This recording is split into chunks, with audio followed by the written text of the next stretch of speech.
такой брат? Брат — это не слово.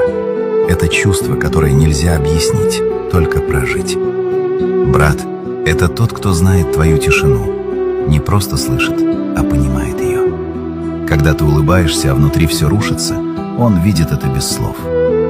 Брат — это твоя сила, когда ты сам уже на нуле. Тот, кто поднимет тебя не потому, что должен, а потому, что иначе не может. С ним не нужно быть идеальным. Ты можешь быть злым, уставшим, сломанным, и он все равно не отвернется. Брат — это тот, с кем можно пройти через все. Через ошибки, через потери, через боль и выйти сильнее. Он не всегда рядом физически, но внутри всегда. Как опора, как тень, как часть тебя самого. И самое главное, брат — это человек, которому не нужно говорить «останься». Он просто не уходит.